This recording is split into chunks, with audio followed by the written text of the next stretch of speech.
this is Marlene with Miami Ghost Chronicles, and I want to welcome you to another episode of Stories of the Supernatural. Wherever you find us, whether it's a video or podcast on your favorite platform, please like and subscribe to us so that you can get notification of when a new show is released. You can also find us on major social media platforms. If you go to miamighostchronicles.com, you can find links to the videos or MP3 files, which you can download and enjoy without commercial interruptions.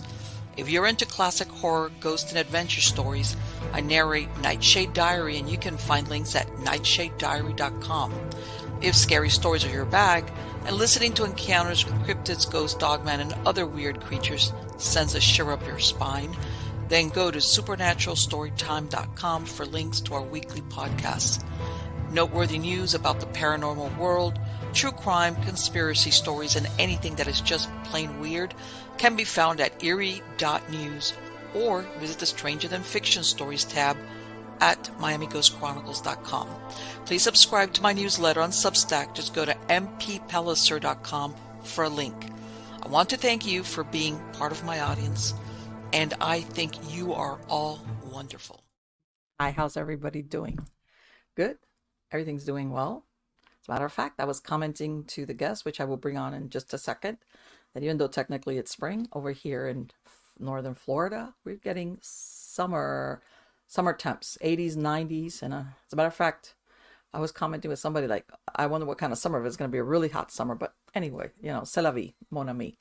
And also people wanted to ask, because I mentioned in the last show about, that I had gone into the racing pigeon thing. And I can't remember if I mentioned it in the last one, but so I'll mention it just in case I didn't. I had all my new babies. I had separated them. And I said, you know what? My idea was I had a male, 3 females. And I said, you know what? I'm going to put one of these females in here and see which one he likes the best. If there's like that, instant chemistry. I took one, which I called her mistakenly La Gordita, which is a little fat one, because it's one of those pigeons, kind of like broad, hefty. I put her in there. Oh my God. Turns out it's a male. They sent me, I thought I was getting, and it was negotiated. He went after my young boy, he's like a 2023 hatchling. It was like, oh my God, they're not mating. They're fighting. I had to take him out of there quick. And I was like, you're no girl. So yeah, I could tell. And I called up people that I knew in the pigeon world. I go, does this happen? They go, no, chances are that's a male. When they act like that, they're trying to basically establish dominance over, and this was an older male and a young male. Yeah, and I sent off for a feather to a lab for a DNA test just to, I was like, no doubt about it. But yeah, so yeah, I'm already working something out with the loft that sold me the pigeon, because it was like, I already had a male. I didn't want another male, but we'll work something out. I'm sure about it. It's a beautiful pigeon. It is beautiful pedigree. Nice. It's just that I wanted a girl. Believe it or not, there right now, and maybe this is just temporary, but when you go and you try to get certain type of these racing pigeons, the ones that have some type of pedigree with them, the females, I don't know, I noticed, because I've been following some of the auctions, that there's a short supply of females, of hens, which is what you call them. So I was like, okay, but yeah, that's my adventure in my new in pigeon world. You learn something new every day, because some people say, well, that if you feel in the little pelvic bone and the butt, and I was like, I'm not there. I would know. I would do it if I had to, if I knew what I was doing. How's that? Where I could see, oh, that's a male or female, but I'm far from learning how to do that. And they say, well, if you look at the head, and if the boy's head it's bigger and rounder or this and that. And I was like, no, don't know that. So off it went to DNA land. But anyway, let's get on to the good part. The good part is who is the guest today at Stories of the Supernatural. This is the first time this gentleman's been here. His name is Michael Cremo, and he is on the cutting edge of science and culture issues. He's done pilgrimages to sacred sites in India, appearing on national TV shows, lecturing at mainstream science conferences, or speaking to an alternative science gathering.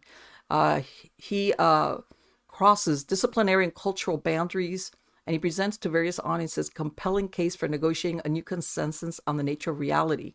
He is a member of the World Archaeological Congress and the European Association of Archaeologists, as well as an associate member of the Bhaktivedanta Institute, which specializes in history and philosophy of science. Now, over the past 2 centuries, researchers have found bones and artifacts showing that people like ourselves existed on Earth millions of years ago. But the scientific establishment has ignored these remarkable facts because they contradict the dominant views of human origins and antiquity. Forbidden archaeology, which is the field that Michael is involved in, challenges us to rethink our understanding of human origins, identity, and destiny, and takes us on one of the most fundamental components of the modern scientific worldview and invites us to take a courageous first step towards a new perspective. Help me welcome him. How are you doing today, Michael? Just fine. Great to be with you, Marlene, and all your viewers and listeners. Yes, thank you. I'm going to ask you this because were you always interested in this all your life, or did something happen, some experience that you had that put you on this path? Um, I would say I've always been interested ever since I can remember, even as a very young child, 3 or 4 years old. I was always interested in what's really true about things. Didn't Okay. like it, if I'd been deceived in any way. And I didn't appreciate it if even as a child I saw someone being misled or deceived about what the real truth of a situation is. So I think I've always had that as a core principle or value in my life. But as far as the archaeology topic goes, that has something to do with the way I grew up as I became older. My father was an officer in the United States Air Force, and he, for most of his career, was involved in intelligence. Now, uh, that meant a couple of things for me as I was growing up.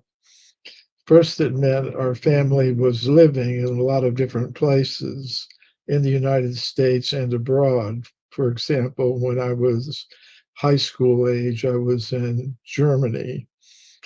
And as part of that was that I got exposed to a lot of different cultures and worldviews. Once, when I was on a vacation, a spring vacation from high school in Germany, it was an American school run by the military for children of military people. Actually,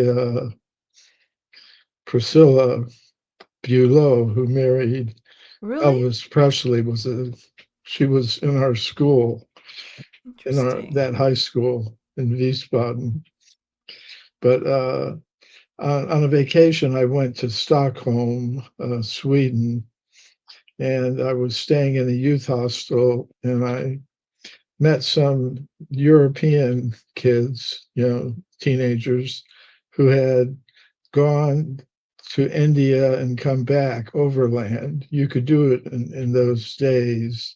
Okay. That part of the world's a little dangerous now, I imagine it's hard to changed. do Yeah, it. But unfortunately, in yes. those days, you could travel overland through Turkey, Iran, Afghanistan, and Pakistan, and go to India. And these young people were telling me about the experiences they had there in the Himalayan mountains, the Ganges River, meeting different yogis and things like that, having spiritual experiences. And I became interested in that culture and started studying it, and Okay. later became a disciple of a guru from India.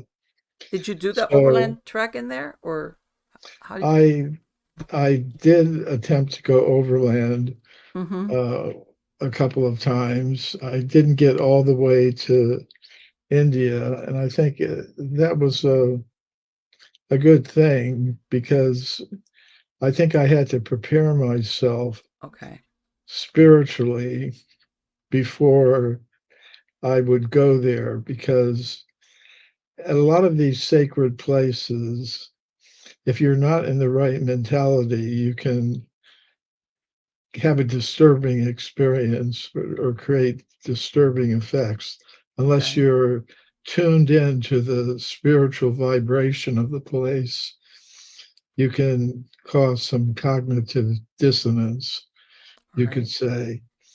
So I think it's good that I wasn't able to go when I was younger, but when I was older and a little more Mature? established, Right. yeah, Yes. Of I think it was good that it happened that way.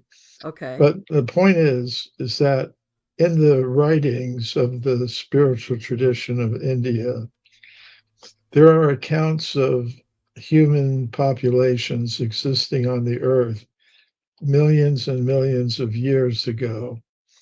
And it's something quite different than anything I'd ever heard from my teachers in high school and university.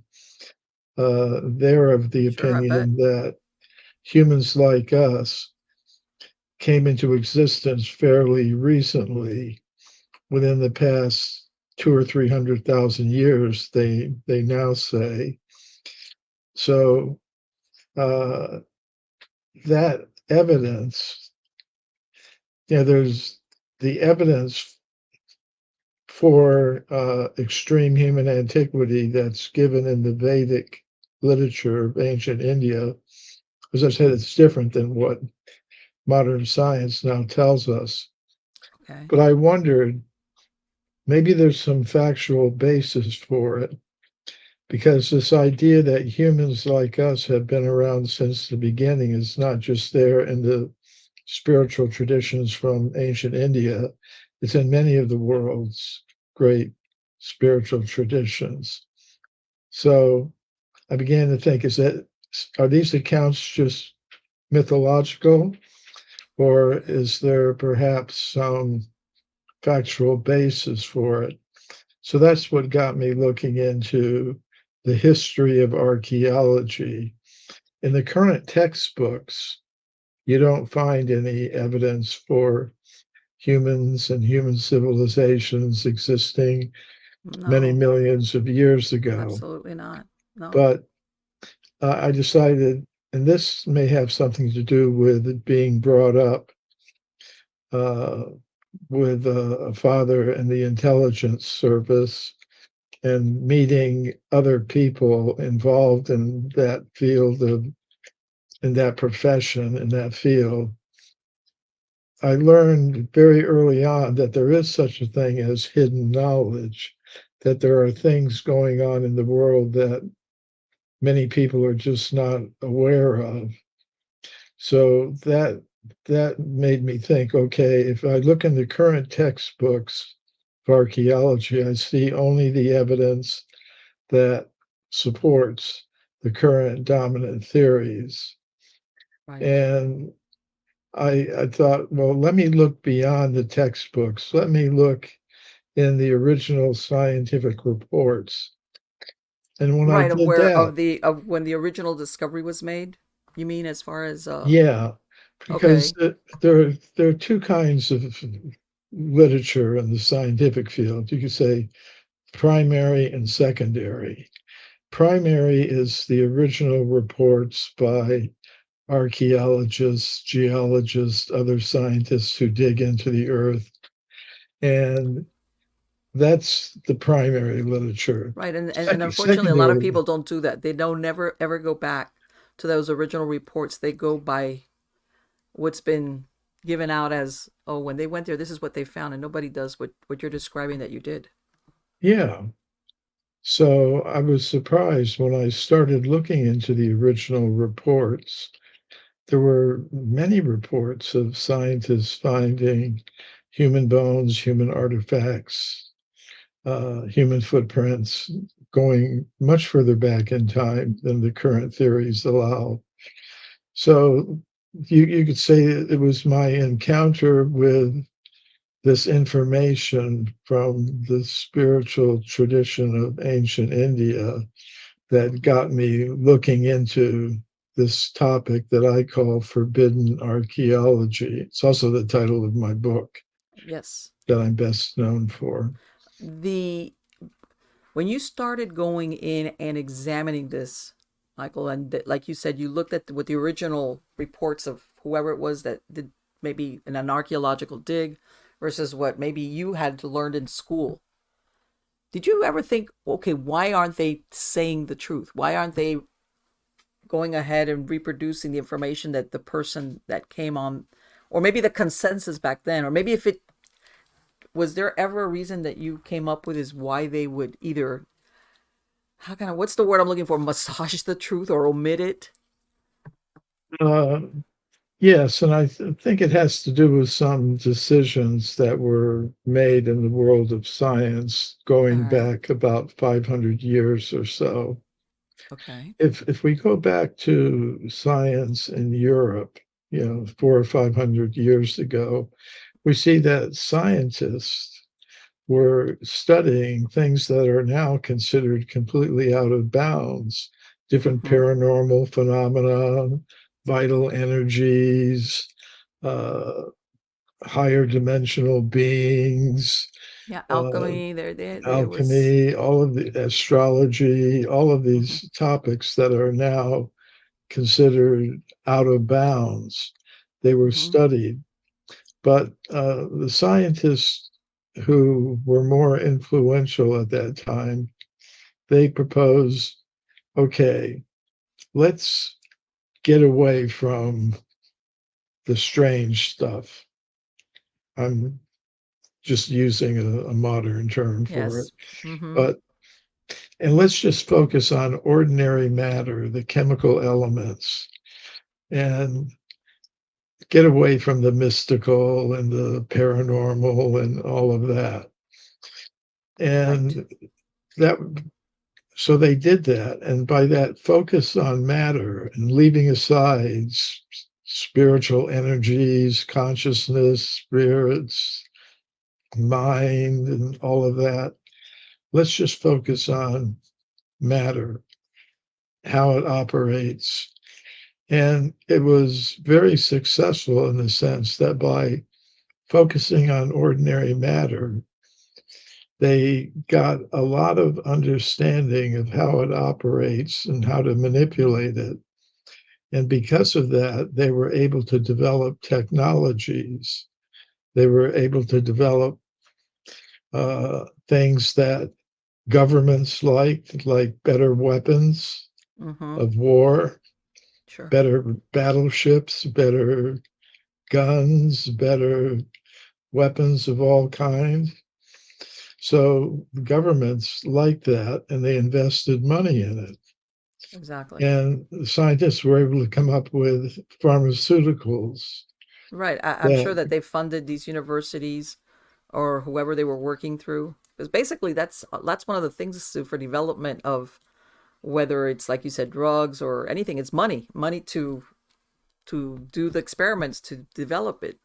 So yeah. yeah, I can see where the money might have been put into certain places more than others. Now, and then they also developed consumer products that Yes. corporations could sell other than the pharmaceuticals. And people liked it, the corporations liked it, the governments liked the tax money that they could collect based on all that economic activity. And Mm-hmm. it gradually, science in every area began to have that focus on ordinary matter. And I what can see, happened, yeah. Like what is that? Follow the money kind of thing? Yeah, I see where you're going with yeah. this. Yes. Now, in more recent times, beginning in the 19th century, with Charles Darwin and his publication of The Origin of Species, they were finally able to bring human behavior into the picture. Mm-hmm. And uh, what they did is they have convinced people that basically we're machines made of matter, we're machines made of molecules in competition with each other for survival. Right. and as far as consciousness is concerned, well, that's just a temporary byproduct of bioelectrical activity in the brain. And it's temporary. At the time of death, when the chemicals in the brain, the neurons stop interacting, then there's no more consciousness, no more self, everything is gone. Right. But if you had a different concept that uh, consciousness has its own separate existence apart from matter, it doesn't come from matter, it has its own separate existence, then that would mean a different sense of identity. And creating a person's sense of identity is important because we tend, based on our sense of who we are, we form our goals, our values, objectives in life. Okay. So part of this, you could call it knowledge filtration, that's involved in archaeology, is because it the evidence of the kind that I report Okay. is very difficult to explain by any purely material process of evolution because it doesn't account for consciousness. Those Okay. types of things don't Yeah, what was it explain. that the survival of the fittest, that was Darwin's thing, as far as like what you said, that was purely on a physical level, as far Yeah. as, and So left if out you, any emotional, mental, spiritual, that didn't really matter. yeah, Yeah. and if one accepts that identity that I'm a machine made of molecules in competition with others for survival, economic survival, political survival, whatever, then your goals and values tend to be very materialistic. You think that to Yes. produce and consume more and more material things is the main purpose of human life. Yes. And that's what many people, under the influence of these ideas that are promoted throughout the education systems around the Yes. world, Yes, I believe so. that keeps people in that mentality. Consumerism kind of, they drive that behavior where they make you think that we'll go with a product, whatever, or possession of, that's it, is the end all be all, whether you want status or in some cases happiness. And we kind of get all these messages from very early in childhood to drive a certain behavior like what you're describing, and making us think that this is part of our, I don't know what, I don't want to say survival, but in some cases for some people it is, equivalent to that, where you need certain things and you really don't need them. It's just they make you think that you're going to be very happy once you have them, depending on what it is that we're talking. So yeah, Mhm. the I agree that unfortunately we get our behavior shaped from very early in life towards these things. Yes. Um, and the effect of it is that people get involved in terms of their livelihood. Mm-hmm. They work in institutions and organizations that are dedicated to this process of material production and consumption, which Yes. generates wealth, which flows into certain pockets in a way that's, everything's not being distributed fairly. Well, and So and you have right, and if people's sense of identity were to change, if instead of thinking I'm a machine made of molecules in competition with mm-hmm, others individually and collectively for survival, right, happiness, if we had a different sense of identity, I'm a being of pure consciousness, you're a being of pure consciousness, were all beings of pure consciousness, we would have a different set of political, economic, financial, Oh boy, that's social, an cultural, understatement.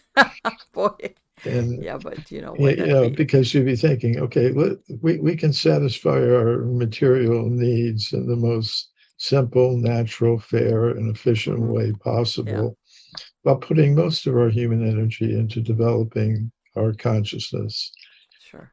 learning how to live with each other Yeah, peacefully, harmoniously. yes. That it would be a different set of institutions that would support that kind of mentality and activity. And there are forces in the world that wouldn't really like to see that. No. So I think that's why certain areas of research that you might be familiar with, or some of your Well, this viewers and is, your audience. well, because basically what you're and I think what happens is what you're describing is an alternate type of history, or at least human history. And then I think that what happens is if that ever came out, then eventually populations will start questioning more like, okay, so what else is there that we've been misled about, that the history that was given out or is taught at school is that's not accurate?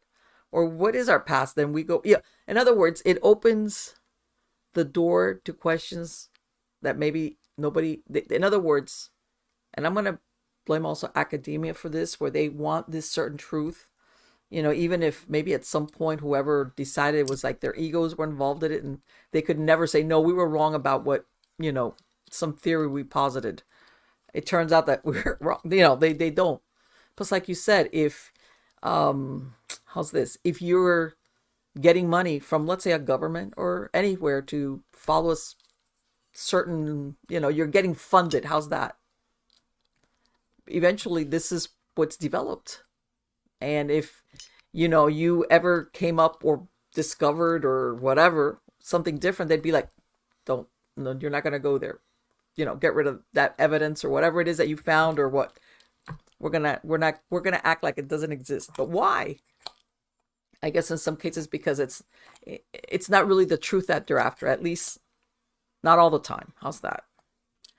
When you went to India, what did you decide to do besides going and doing research on a material? Did you ever go to certain places where you actually found something that corresponded with what you had researched, let's say on paper? Uh, yes. And of course, I go there for many reasons. Okay. Sometimes it is, for conducting research on different books or articles I may be writing. Mm-hmm. Sometimes it's to give lectures at universities and other places.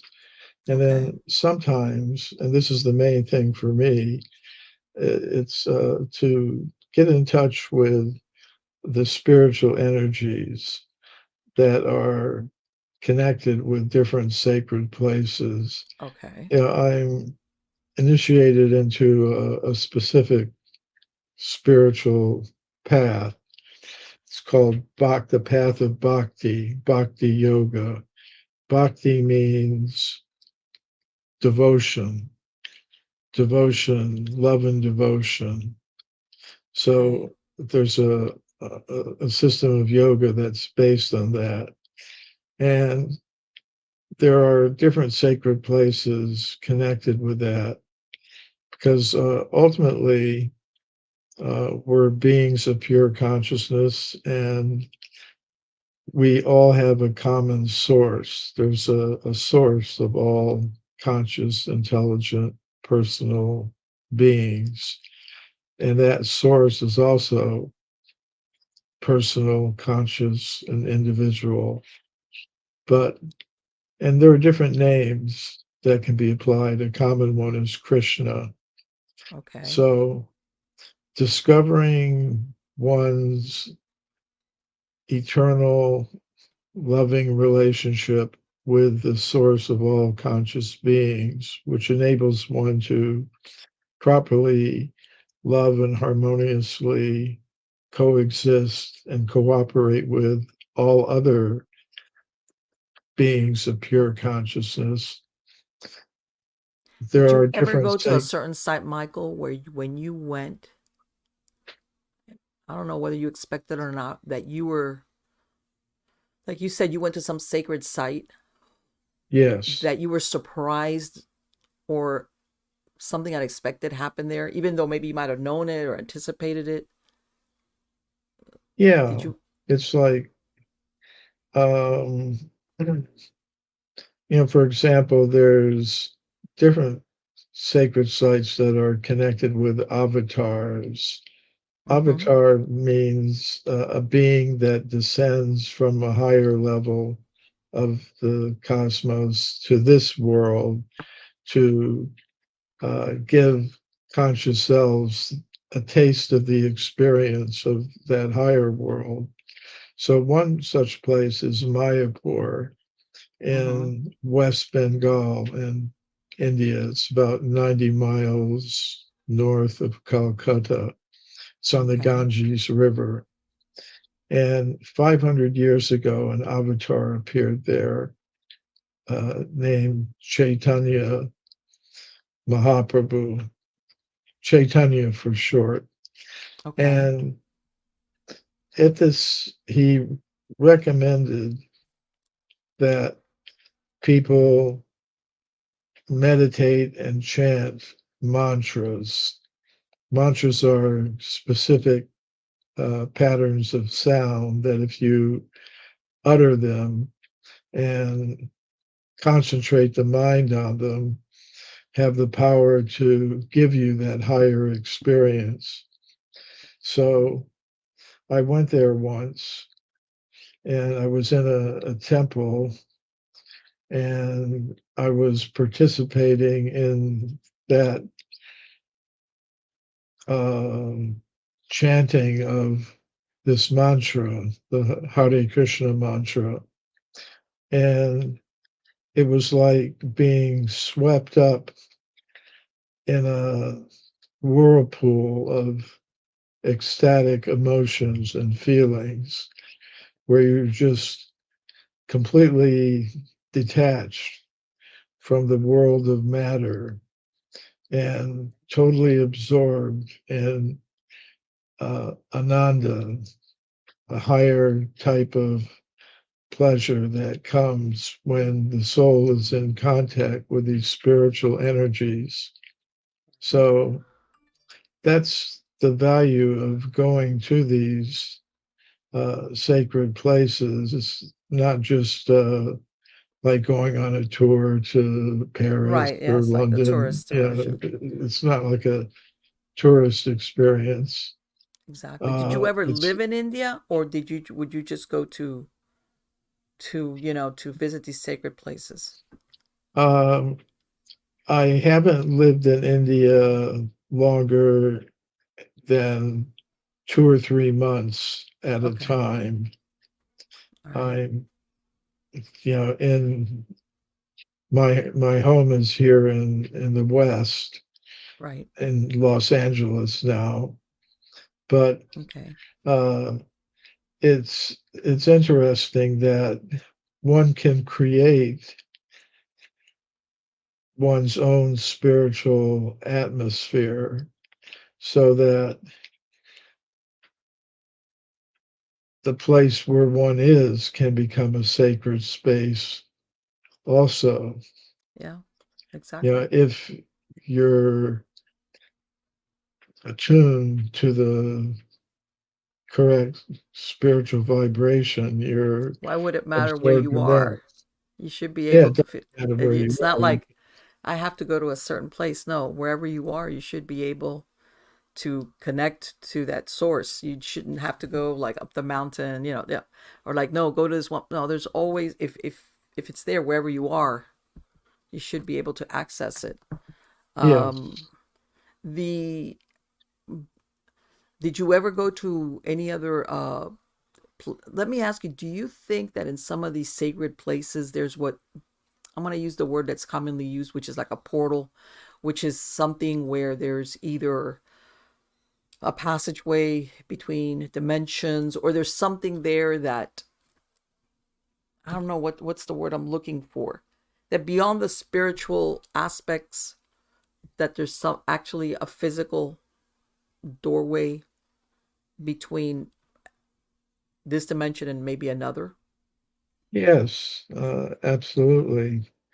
I I do accept that that is like a portal where you can have access to higher dimensions of reality.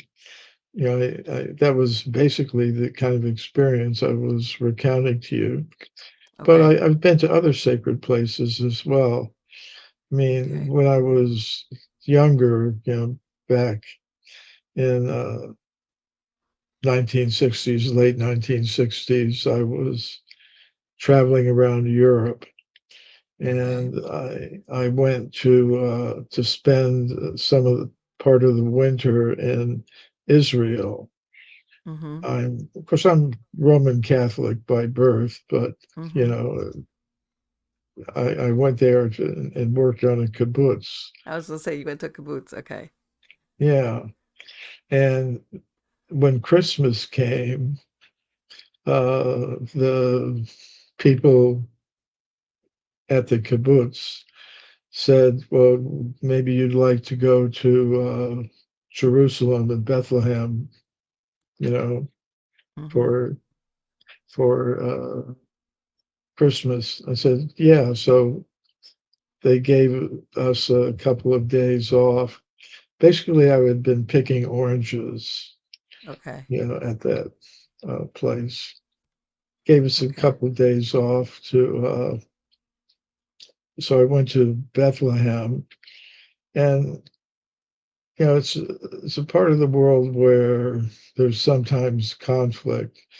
Mm-hmm. So a couple of maybe 2 years before, there had been a war, 1967, and this was maybe Christmas of 1969.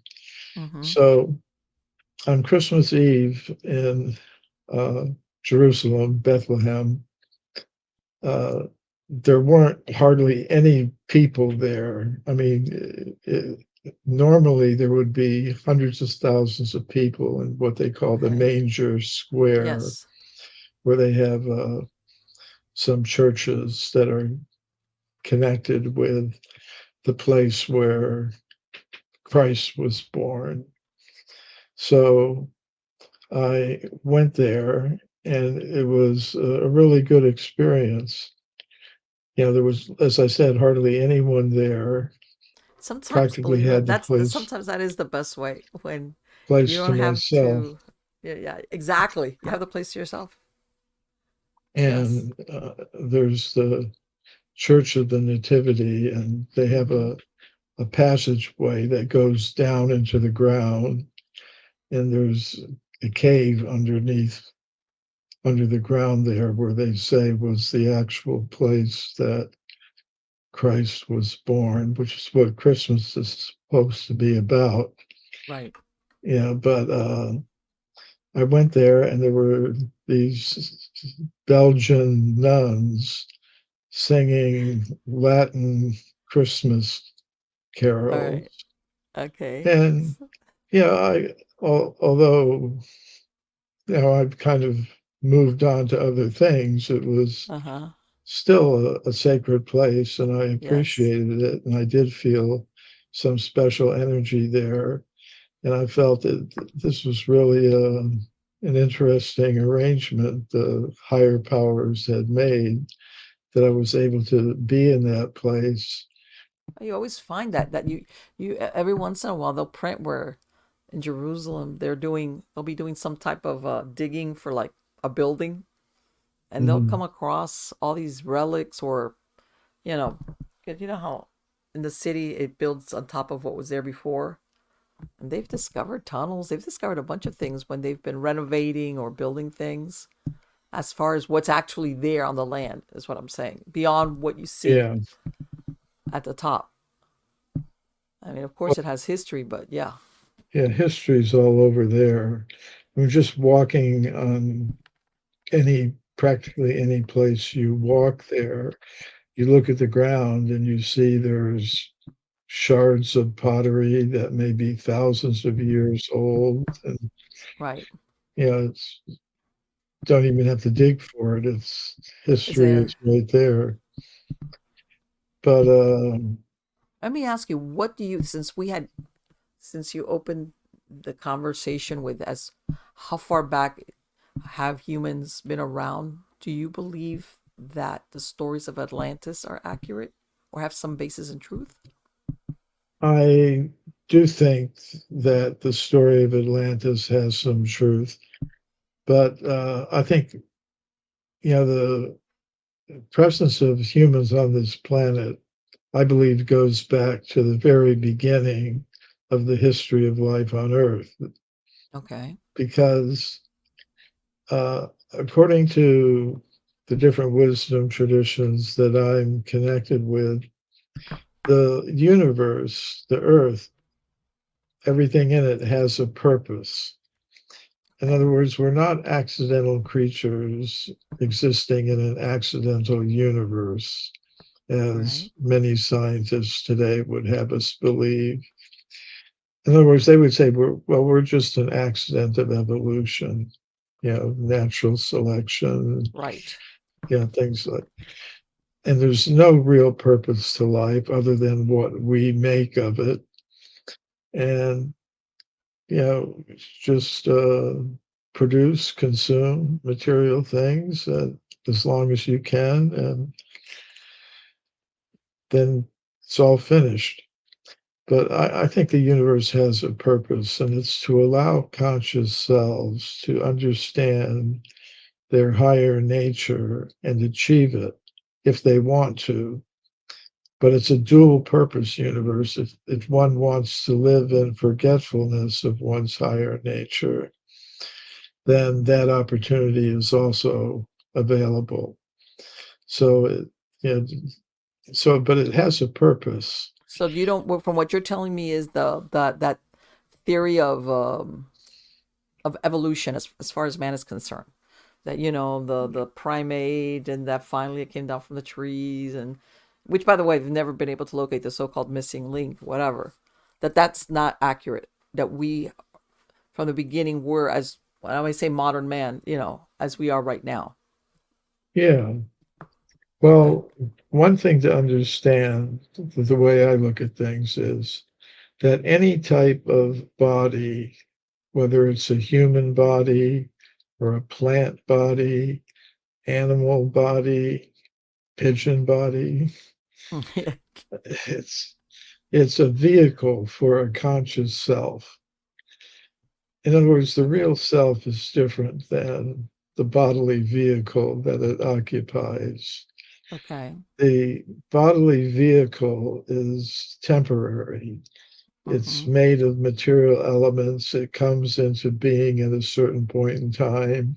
It persists for a certain length of time, and then it disintegrates.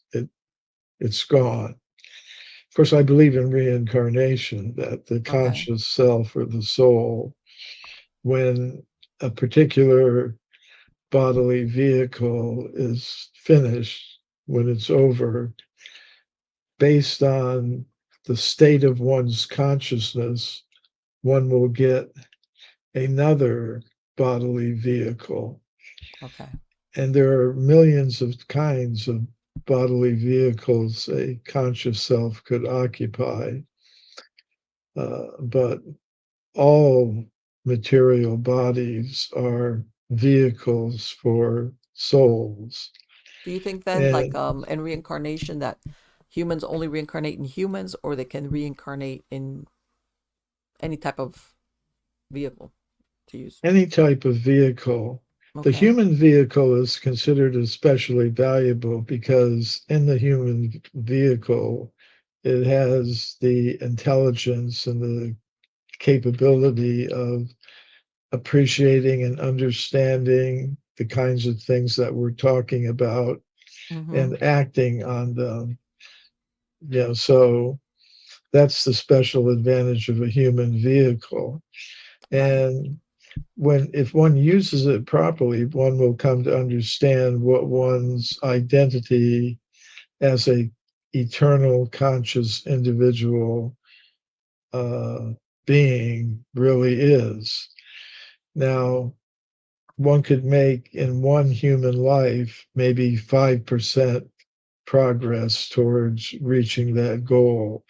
Okay. So if one has made the attempt to understand one's real identity, then if one hasn't completed the process, then one will get another human vehicle and take up where one left off, you know. So As far as I guess, to learn what you didn't learn in the prior lifetime as a human. yeah, yeah. So, are we talking here like, and I'm going to use the word like karma? Do you think that karma sometimes is visited on a soul when they come back? Let's go with the human that reincarnates in another human body. That Uh, they have to, how's this? In other words, that they have to deal with the karma, good or bad, in that following lifetime, or is it something that happens to you in your present lifetime? it could be both.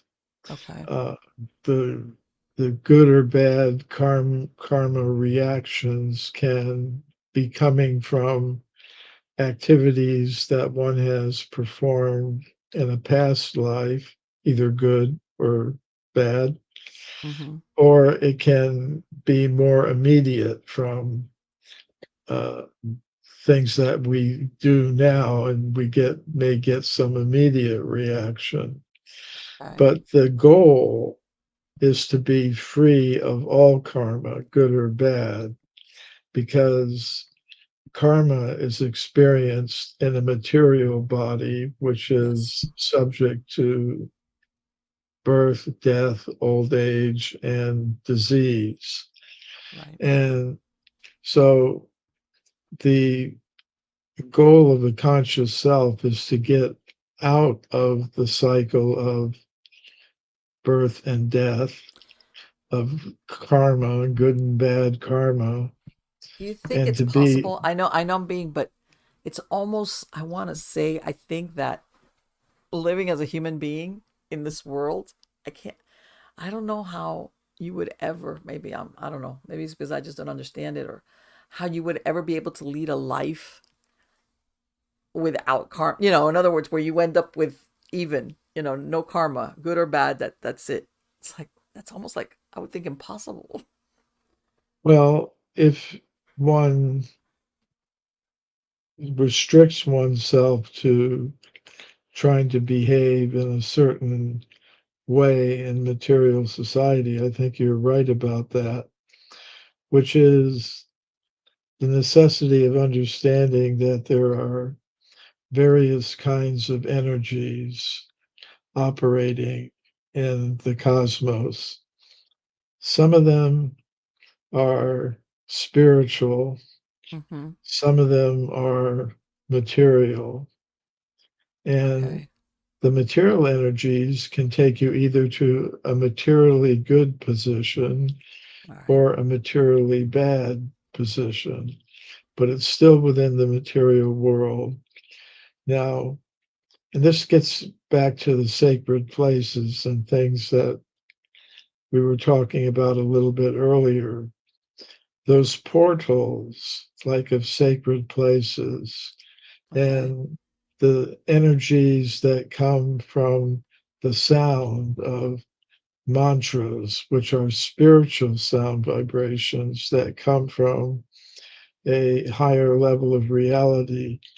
If one absorbs oneself in uh, giving attention to and immersing oneself in those spiritual energies, then that gives one the ability to transcend the, trying to behave in a certain way so that you get either a good or bad situation in this world.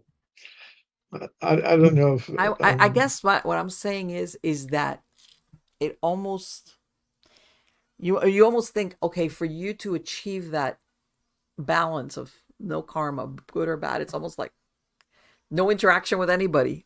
It's like, so it would be so difficult because there's, whether you are, how's this, whether you, let's say, are in control of yourself, once you are coexist with other humans, that's like the X factor. Not everybody's on the same page, and depending on the circumstances or what another person does, I mean, there's always that variable. That I would say about the only way you could achieve that is if you lived on an island by yourself, with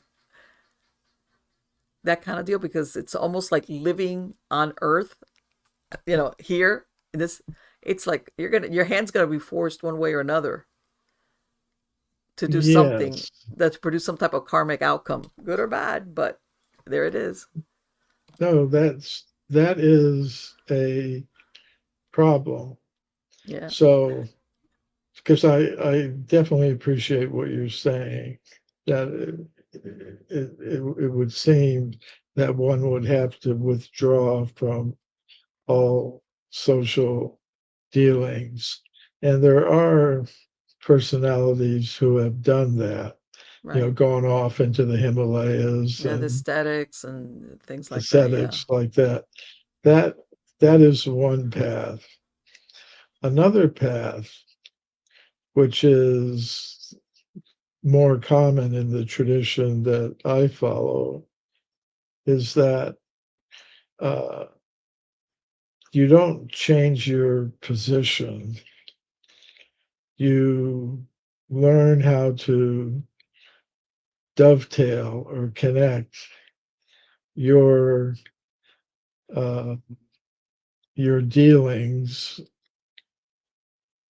with a higher spiritual purpose, Okay. and it's helpful also if one associates with like-minded people. Sure. For Of course. example, and there are associations of people. I mean, I belong to an organization where there are other people engaged in a similar practice and with similar beliefs that support each other Okay. in their efforts for transcendence. So yeah, it it is, as you were saying and pointing out, Marlene, it was like it it seems that you would have to withdraw from all social dealings. I think But humans are quarrelsome. How's that? By this I don't mean, but we're quarrelsome. We're subject to jealousy. Yeah. By this I'm not saying a bad person. I'm just saying, personality conflicts. mhm, Uh, you know, think people, a person that you meet that you just, they don't, you and them don't gel. You're just like, there's so many things that it's like, oh, you know, it's, and of course, the, like you said, I guess if there was a way that you could select who you surround yourself with exclusively, and you're all on the same page, I could see where, we're like, we understand, we speak the same language, is what I mean. But when you live in the world and sometimes you don't have that luxury, that's why I'm thinking that it would be really difficult because you're bound to be yeah, like, okay, that's it. I'm losing my whatever equanimity on this. And, because I just think it's the nature of the beast that is, and I think even the best people that happens because we just react. Like you were saying earlier, we are not mechanical. We are, we're humans, and there's more to us than just whatever, whatever we're made of, the skin suit, if you want to call it that, with all the Right. neurons and everything going on. It's almost like when I talk about Mission Impossible. That's what I'm thinking. Yeah. Well, Um, one, oh, go ahead. no, no, no. I'm just saying. Do you do you think then that a lot of this viewpoint that you're talking about, as far as our origins and basically, for lack of a better word, what would make us happy or complete, has been kind of like hijacked because the need for consumerism, which will produce money, like you said, for whoever owns whatever company, fill in the blank. That, like, in other words, that's why we get taught what we get taught from an early age, because we're being taught that, well, that will make you happy, when in reality it doesn't. Uh, yes. And to get back to your point, I think you were expressing it very well. Like how does one relate if one has chosen, a spiritual path, and how does one relate to others who may not Yes. be on that same page with Mm-hmm. you? I think that's a very fundamental question. But I think if quite apart from any identification with a spiritual path or anything, we, even just as ordinary human beings living in any kind of society, Mm-hmm. uh, we pick who we include in our circle of friends or acquaintances or relatives. Uh, People are doing it anyways, Right. you know, and then people who have like interests, they may join like a book reading club or a Exactly. sports club. Maybe they like kayaking, so they hang out with people into kayaking and things Exactly. like that. So we're I think, doing it though, sometimes anyways. we're just forced into, let's say, and I agree with you. I totally agree with you. I think a lot. What's that old saying? Birds of a feather flock together. I think a lot has to do with who we surround ourselves with. I think, though, of instances, for example, if you have a job and you go to work and you have no control over who your coworkers are, who your bosses are, you understand what I'm saying? That is like, Absolutely.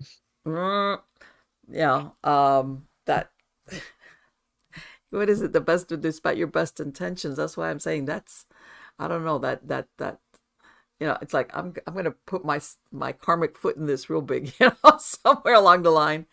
But at the same time, I understand what you're saying as far as it being a worthy goal. You see what I'm Yeah. saying? Well, another way to look at that, like, is that ultimately, I would say we're all related, not just those of us in human vehicles, but all Mm-hmm. living things are related True. as beings of pure consciousness. Ultimately, that's what the fact is. Yes, I agree. So we do have a relationship with everyone. Yes. Now, there are different stages of awareness of that connection. In one stage, you could call it the beginning stage, one is aware of only oneself as a being a pure consciousness. And everything else or everyone, every other being is, kind of perceived as being different in some way. And that's one stage of awareness.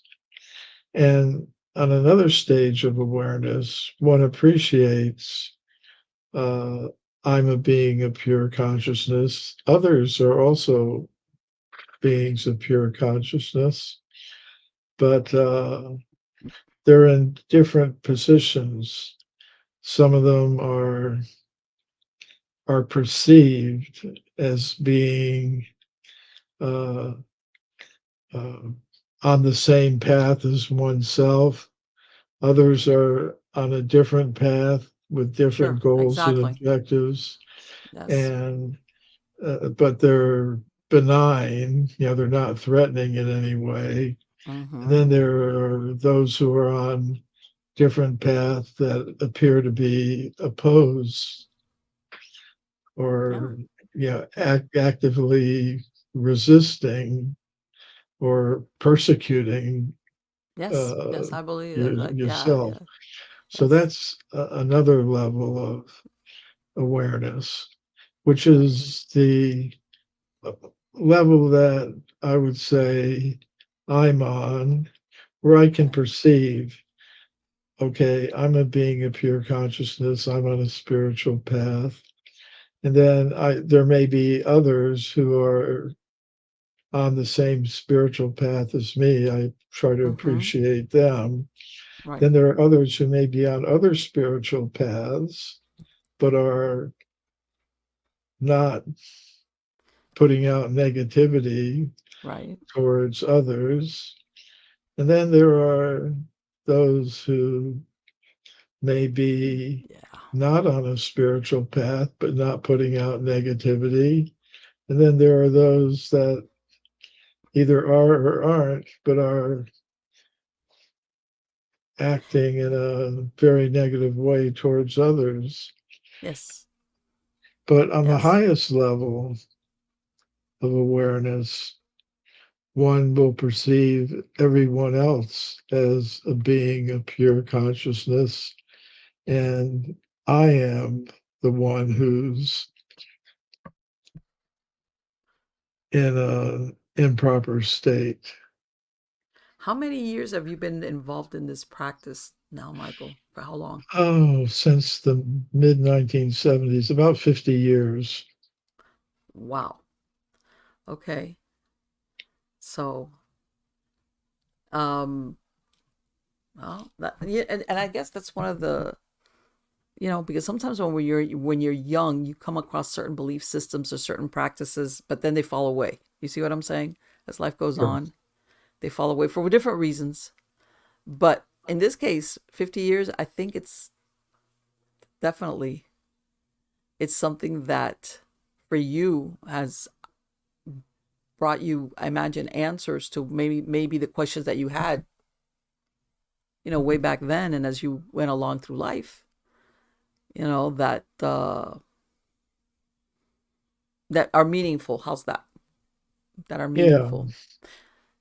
Yeah. Because And there's a lot of belief systems out there that are very trite, like kind of like a package deal kind of deal thing. Like, so, I mean, everybody's different. Everybody's different. Everybody's soul is fed by different things. So, depending on what they're, what's going up in here, or what their experiences are.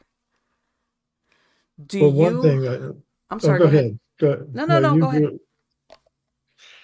I was going to say one thing it helped me understand, and this gets back to the title of your show or your Mm-hmm. podcast, Yes. is it helped me understand what a ghost is. Okay.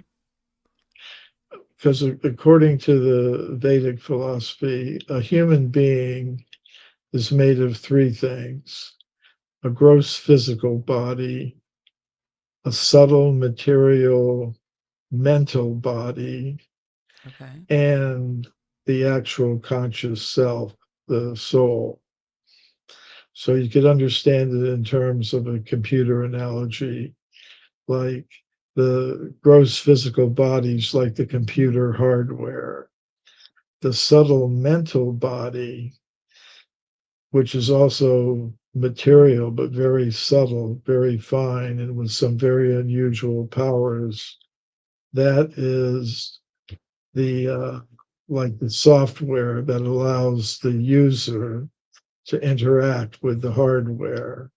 Right. Like a computer user will use software to get the computer to do different things that the user would like to do. Yes. So you've got body, mind, and spirit. Now, according to this concept, at the time of death, what happens is the gross physical body is left behind, but the subtle mental body goes with one. Okay. And according to the state of the subtle mental body, one gets another gross physical body. That's the normal process. But in some cases, the self, conscious self, the soul remains in the subtle mental body and doesn't get another gross physical body. So then it's kind of in an intermediate stage. And Let me uh, ask you, then in the tradition that you're talking about, because, you know, I'm going to go with the Western idea of a ghost, even though I know that in other parts of the world, they're similar. You always think of a ghost as being, you know, someone that was troubled, whether, the manner of their death, it was violent or unexpected or something like that. Are you yes, saying then that in your belief system, that's not how it works? Or why would there be no, a ghost? How's that? no, exactly what you're saying. The normal process is that when a person leaves one body, they get another gross physical body based on the state of their subtle mental body. Okay. If, because of the reasons that you stated, there was they maybe they were suicide, maybe they had some bad circumstances Mm-hmm. surrounding their the death, the manner in which they left their body, they may not immediately get another gross physical body to kind of continue their journey. They're kind of left with just the subtle mental body, Okay. and which has within it all the desires and things like that. Okay. Like That, if they did when they had a physical body to go with it. yeah, but then they've got no physical body to Yeah. carry out their desires and wishes. So they Yeah. wind I up want to have a drink, but I creating, don't have a taste buds. I don't have a body to satisfy yeah. that need. Yeah. So Mm-hmm. sometimes what they do is they try to possess Yes. the bodies of people who, maybe because of intoxication or some Yeah. other factor, are their subtle mental body is in a position where it can be taken control Right. over. Like maybe and in some and I don't know if that's the aura. Yeah, and I know what you're saying as far as, for lack of a better word, that the defenses are down because maybe whatever their lifestyle is. Yeah, I mean, there's different reasons, and they kind of like hit piggyback on on that person as an attachment. Yes, I've heard of that. Is there? Let me ask you though. As long as, and this is me, I'm assuming, as long as this mental body is out there, I imagine the reincarnation cannot take place, right? um, no, it takes place because of the mental body. The mental body is what connects the soul to the Mm-hmm. to the gross physical body. Right. You know, uh, the original position of the conscious self or the soul is that it's it exists on a higher level, Okay. what I call the level of pure consciousness or spirit. Mm-hmm. If it becomes influenced by the desire to control, dominate, and exploit others, and it Okay. always has the ability to either do that or not do that. But if it happens that it develops such a desire, comes to the material world where it is connected with a gross physical body by the subtle mental body, which causes the soul to identify the gross physical body with its real self. Actually, it's not the real self, but Okay. and according to the state of the subtle mental body, in the process of reincarnation, one gets different gross physical bodies. If one comes to the state of complete self realization or awareness, the subtle mental body disappears. There's no Okay. more gross physical bodies. One is just the being of pure consciousness on that level. So, and we can, it may be a little challenging to imagine these things, but just like I know that I'm not my gross physical body, I say I have a body. Well, who is the I that has a Right. body? Exactly. That's the real self. I can also say today my mind is disturbed. My mind is feeling happy. We're aware of the state, the condition of our subtle material mental body. But again, we have to ask, well, who is the I that is saying my mind Exactly. is feeling this? So if we analyze it introspectively, if we contemplate these things and uh, by introspection sort them out, anyone can really see they're not their body, they're not their mind. They're the subjective, conscious individual personality who's saying, I have a mind, I have a Most people body. find that is a very difficult thing for people to do that. You know that, right? Yes, That I thing of know. like extremely difficult to do, just because it takes a lot of self-awareness, continuous self-awareness to be able to make the distinction that you just described. Because I Yes. guess also we're bombarded by different, it's not only what goes up in here, it's like also what comes in through, to us, that makes it very difficult to remember, the me that's not the body, that kind of deal. Oh, Michael, yeah. it's I'm struggling with it. no, I mean, I can have something. It's like, it's very to be in, I guess what you call the observer mode, which is where you could look at yourself or the situations or others, which, of course, from observer mode, it's controlling your emotions or reactions or your, instant reactions. It's much more controlled when you're in observer mode. But that's difficult to do. I can tell you I right like now. that. I like that observer mode. That's what it is. You're observing. It's like, you're like sitting there going, the reason why also I do is I was a hypnotherapist and I did past life regression on a lot of people. And depending on what they were going back to, I had to put them in observer mode because they would react depending on what they saw. They Mm. would react like if they were there, even if it wasn't, they didn't look like what they were now. They knew it was them. And depending on what they were seeing, and by I mean that, you know, in the hypnotic state, they would want to react. So a lot of time I would have to put them in observer mode too. It's like I don't, maybe what you're seeing is a violent death or something traumatic or something, but that was then. This is, in other words, let's pull you back. So I understand exactly what you mean as far as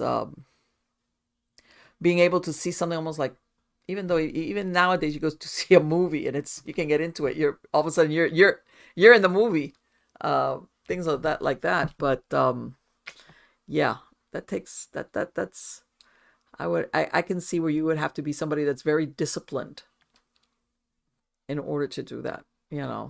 I'm Well, not. I think I'm, the I'm, movie example I'm is too good. emotional. Uh-huh. The movie example is good Yeah. because I mean, what happens is you go, I mean, of course, not everybody goes to movie theaters. No, So not many other anymore. ways to see film. But in the traditional old school way of going to see a movie in a theater, you Yes. go into a dark room and Talking sit about putting you in down a trance. That'll put you in a trance. You put the and right beat of it music, and there you go. right you and if the director of the film has done a good job, then you Mm-hmm. identify with one of the Yes. characters. Yeah. You know, Yes, if of it's an course. Alfred Absolutely. Hitchcock movie, you know, you'll feel, you know, you're going down the dark hallway and Yeah. Everything. Yeah. feel You immerse afraid. yourself in that experience. And Yeah. like you said, that's really the thing where, and of course the setting absolutely has something that, like you said, you're in a dark theater, the music, depending on the tempo that they've given it, if it's coming in at all directions, and all of a sudden, instead of you observing, you're there, you're experiencing it, which to a lot of people this is like great. But yeah, yeah, there's a lot of things as far as conditioning of the human's person, mind, subconscious, that can be, what's the word I'm looking for, manipulated. Yes. Yes. Yeah, I've seen that more than once. Anyway, Michael, what for my podcast listeners, how can they reach you? Do you have a web page, or how can, if they wanted to go ahead and follow up, especially with the book that you wrote, The Forbidden Archaeology, how can they find you? The best place to start is my website, mcremo.com, Mm-hmm. mcremo.com. And Okay. there people can find my books. Actually, we have a special offer. Okay. I've written several books. Some of them deal with stones and bones, like Forbidden Archaeology. Okay. Uh, yeah, the abridged version. Forbidden Archaeology is uh, 900 pages long, but I produced Okay. a summary version of it that's 300 Oh, pages. wow. Oh my God. 900 pages? What? That's a lot of Yeah, research there. That's yeah, about incredible. 8 years of research, but uh, some All people call right. it forbidding archaeology because it looks just so forbidding you don't want to even pick it Yeah. up. Yeah. So the offer includes the abridged version, the popular version of it, the hidden Mm-hmm. history of the human race. And then Okay. in my book, Human Devolution, I deal with a lot of these questions that we're talking about related to consciousness, reincarnation, meditation, karma, Mm-hmm. all those things. So, and then and then three other books are also included in a special offer, which they'll find on the book page, and it will also have links to upcoming interviews Okay. on different media and any upcoming in-person speaking events that I'll be Okay. So doing. you're gonna also have all your events listed on there. Excellent. Yeah, Excellent. mcremo.com. You got it. I'm gonna put a link in the credits of the show. Michael, it has Oh, been great. absolutely fascinating to talk to you. Okay. Well, I Um, was I was looking forward to this. well, that's I lived great. in Miami for a couple of years, Oh, okay. All right. So and did you live? Yeah. So you I know what know I'm a talking little about, bit. that Florida heat. Yeah, that'll do it to you. I'm telling you. Because Yeah, my son, he was when he was in the Navy, he was stationed out there in Coronado Island, and of course, he was my baby. So I went out there to see him a few times. And it's a different kind of heat out in California. It's like a drier heat, yeah, versus here in Florida, especially in South Florida. It's that humid, sticky, sweat a lot heat, that kind of yeah. deal. So yeah, I know exactly what you mean. Again, thank you so much, Michael. I have loved every moment that, and like again, people, like I said, I have a link to your website, and thank you so much. Well, thank you so much for hosting me. I really enjoyed it, Marlene. Yes, absolutely. Likewise. Take care. Okay. Bye bye. Let me tell you, I guess I'm not I'm not spiritually advanced because I don't know. Yeah, I'd be probably a lot of negative karma. It's that thing about being the bigger person all the time. Yeah, that works all the time, but and again, what's that saying about the best intentions? Sometimes best intentions don't always take you where you want to go. And you know what? Let me see. I'm going to cut this short because you guys can't hear this, but outside I hear my guineas putting up a tremendous racket. So I thank you guys, but I got to let you guys go because I think I'm going to have to go save some guinea necks. Till next time, you're all wonderful. Take care.